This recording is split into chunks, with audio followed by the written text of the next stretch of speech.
C'est le jour J, le jour du grand départ. Du coup là on va chercher notre fourgon. Ensuite on va le ramener au pied de notre appartement pour le charger, lui faire un petit brin de ménage et puis bah, on sera prêt à partir. On est trop excités.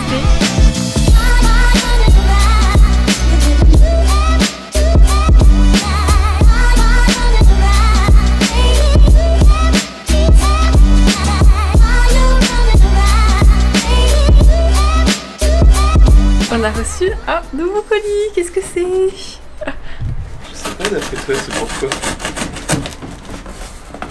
On part en road trip avec quoi?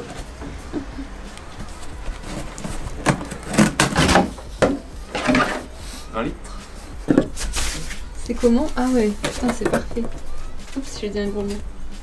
C'est trop chouette cette commande parce que les bidons ça va nous permettre d'être beaucoup plus autonomes en eau quand on voudra partir dans des lieux un peu reculés en pleine nature pendant plusieurs jours. Voilà, bah, du coup ça c'était la commande d'aujourd'hui mais je t'ai pas montré celle de hier.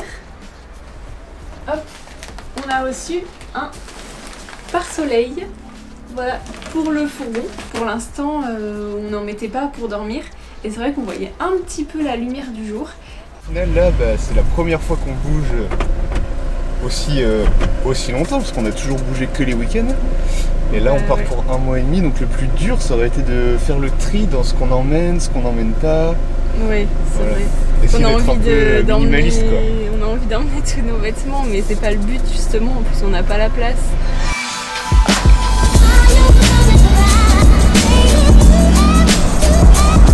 Ça y est, on a fait un peu de route mais on est finalement arrivé à notre premier spot pour notre road trip. Regarde juste derrière moi, il est là June. Franchement on va être trop bien, on est le long de l'étang de Thau. Ah, il y a un chien derrière, ça m'a fait un peu peur parce qu'il y a une piste cyclable juste à côté. C'est dommage qu'on n'ait pas de vélo.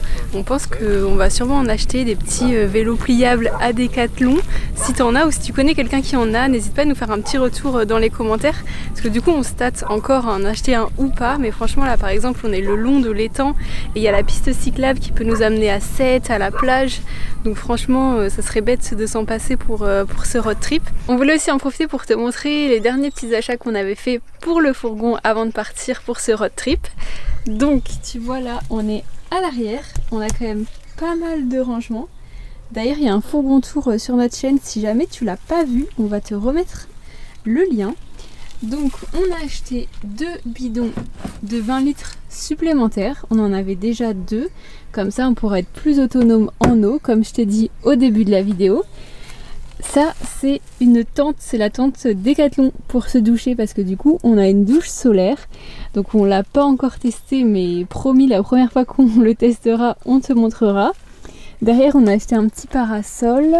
Alors ici c'est notre gazinière et on a aussi une plancha. Hop, c'est un petit peu compliqué à l'enlever. Comment Alex a rangé ça? Il va me tuer en entendant ça.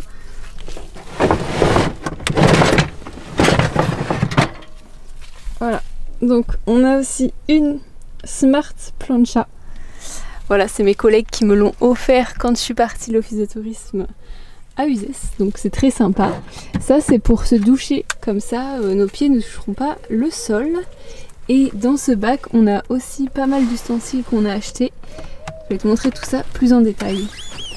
Donc dans ce petit bac en plastique, c'est un petit peu le bac du bazar en fait, mais le bazar utile en fait.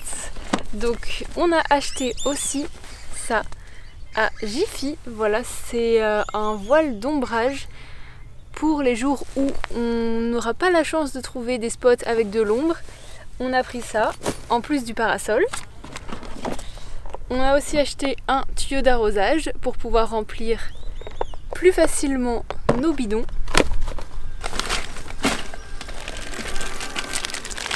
Ça va avec le voilage du coup. C'est des petits tendeurs.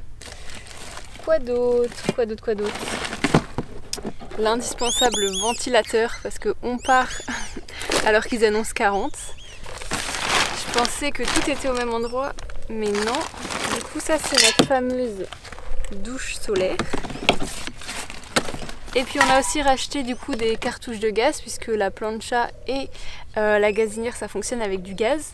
D'ailleurs on a vu que c'était un peu la pénurie du gaz. On est allé à Decat, on est allé à Action et finalement on en a trouvé chez Intersport. Si jamais tu veux, c'est un bon plan d'aller à Intersport. Et enfin on a aussi acheté une moustiquaire pour l'accrocher, mais ça va être autre chose je pense, parce que en fait on a acheté une moustiquaire aimantée. Normalement c'est une moustiquaire pour aller sur les baies vitrées des maisons, et là on l'a acheté pour la mettre sur le van. Donc voilà, on va voir ce que ça fait et quand ça sera installé on te montrera tout ça. Et bien sûr avec le tuyau d'arrosage, j'ai oublié de dire, mais on a aussi acheté un adaptateur pour pouvoir le brancher comme on va partir en Espagne et que c'est pas le même système d'eau dans tous les pays. Donc on a aussi un adaptateur. Comme je te disais, on a pris une moustiquaire aimantée. Hop, voilà, pour pouvoir rentrer et sortir. Comme ça. Bonne présentation, merci Alex. De rien. Et en fait après elle s'accroche. Tiens. Tu montres comment elle s'accroche? Elle s'accroche comment alors? Ben c'est toi qui as accroché, non? Eh oui. Avec du velcro? Avec du velcro, ouais, si ça suffit pas, faut mettre des petits clous. Ah, on voit des petits vélos derrière là. Tu vois, quand on disait qu'on était juste à côté d'une piste cyclable, parce que vraiment la piste elle passe devant nous. Et on voit même des petits oiseaux. Et tout à l'heure, t'as vu quoi Alex? Un héron? Un héron. Un héron. Il y a un héron qui s'est posé devant nous, c'était magnifique. Ouais. Donc, franchement, on va être trop bien pour ce premier spot de road trip. On valide. On se retrouve le lendemain matin, on est à 7, donc on a assez bien dormi cette nuit, même s'il y a eu un petit épisode orageux. Il y a eu de l'orage et du vent vers 1h du mat'. Le fourgon bougeait un peu, franchement j'étais pas trop rassurée, mais sinon on a super bien dormi, on a été vraiment au calme. Et là on a passé la matinée à travailler, on s'est organisé, c'est ce qu'on fait assez souvent, on prend de l'avance sur le travail qu'on a à faire, on batch le contenu, je sais pas si tu connais ce terme, comme ça après on peut profiter le reste de la journée ou le reste de la semaine. Oui, parce que si t'es pas encore au courant, du coup notre projet avec ce fourgon et avec June, c'est de pouvoir travailler sur les routes, donc travailler et voyager en même temps. C'est pour ça que comme dit Alex, il faut qu'on trouve un petit peu notre rythme. C'est que le premier jour, mais franchement c'est vrai que ça nous convient plutôt bien. Ouais, voilà. Et comme on aime s'organiser, comme on te le disait, on prend de l'avance.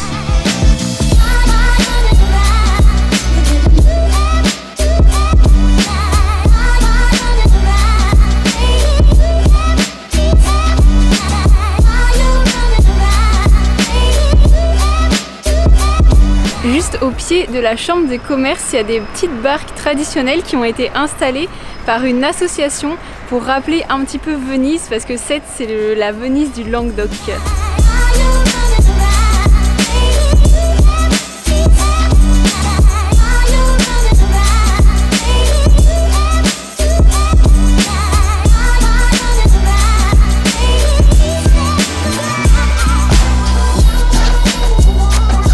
Profite de cette petite pause pique-nique juste en face de la boulangerie La Carioca qu'on a trouvé grâce au Mich Mich en vadrouille, un couple de Toulousains qui font des super photos sur Instagram. Raconter un peu l'histoire de la ville de Sète. En fait, Sète ça a été fondé par Louis XIV en 1666 pour permettre de donner une ouverture au canal du Midi sur la mer Méditerranée. Et donc dans la ville tu retrouves des inspirations haussmanniennes, par exemple là juste derrière toi, si je retourne la caméra, tu verras plus tard, il y a des immeubles au style haussmannien, c'est magnifique, on se croirait un peu à Paris et en même temps il y a juste des canaux en face de nous.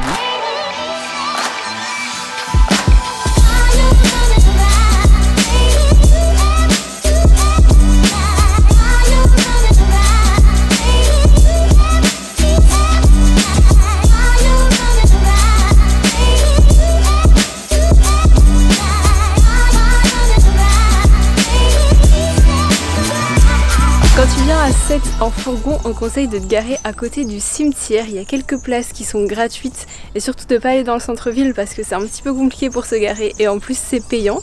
Et on l'a appris après du coup que dans le cimetière à Sète, il y avait 2 célébrités françaises qui étaient enterrées. Paul Valéry qui était un écrivain, poète et philosophe, et aussi Jean Vilar, celui notamment qui a créé le festival d'Avignon. Voilà, c'était la petite pause culture.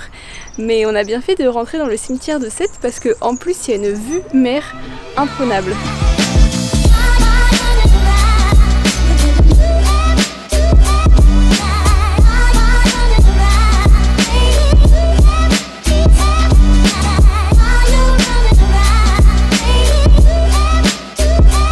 Bon bah voilà, tu l'as compris, l'aventure l'Europe en van, ça commence maintenant.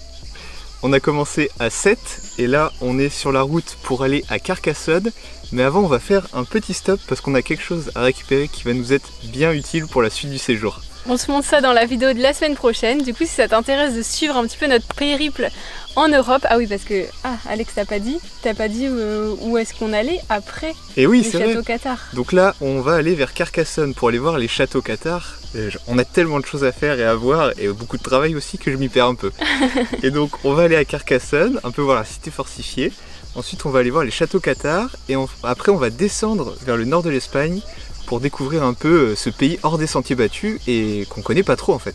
Oui, c'est vrai qu'on connaît pas du tout le nord de l'Espagne et du coup on va le découvrir. Donc voilà, si ça t'intéresse de découvrir cette aventure avec nous, n'hésite pas à t'abonner à notre chaîne, il y a une vidéo tous les dimanches à 10h. Voilà, à liker, à commenter, à partager, ça nous fait toujours plaisir. Et d'ici là, on te souhaite une bonne semaine. Bye bye, bye.